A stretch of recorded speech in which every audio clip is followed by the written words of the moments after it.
बहुत समय पहले की बात है। एक छोटे से गांव में रामू नाम का एक किसान रहता था।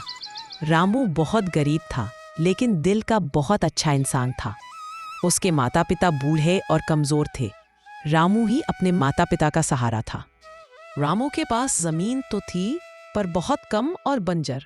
बरसात समय पर होती तो खेती हो जाती, लेकिन कई सालों से मौसम ने उसका साथ नहीं दिया। कभी सूखा पड़ जाता तो कभी बाढ़ आ जाती।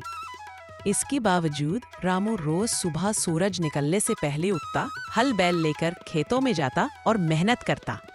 बेटा, इतनी मेहनत करता है फिर भी घर में अनाज नहीं आता।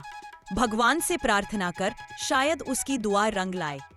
बेटा, मेहनत करने वाला कभी हारता नहीं। एक दिन खेतों में हरियाली जरूर छाएगी। रामू उनकी बातें सुनकर और जोश से काम करने लगता। दिन बीतते गए, कर्ज भी बढ़ने लगा। कभी गांव के साहूकार से उधार लेता तो कभी पड़ोसियों से अनाज। लेकिन उसने अपने माता पिता को भूखा सोने नहीं दिया। एक साल बरसात बिल्कुल समय पर हुई। खेतों में पहली बार खूब फसल उगी। रामू की मेहनत रंग लाई। देखिए अम्मा बाबा, मेहनत का फल कभी खाली नहीं जाता। ये फसल हमारी खुशियों की नई शुरुआत है। उस साल रामू ने न सिर्फ घर चलाया, बल्कि साहूकार का कर्ज भी चुकाया। गांव के लोग भी रामू की तारीफ करने लगे।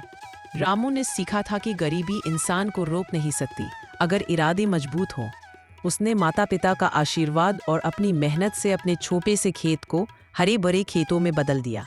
अब रामू बहुत खुश रहने लगा और अपने माता पिता की हर इच्छा पूरी करने की पूरी कोशिश करने लगा। अगर आप लोगों को कहानी अच्छी लगी हो तो लाइक, कमेंट, शेयर और सब्सक्राइब करना बिल्कुल ना भूलें।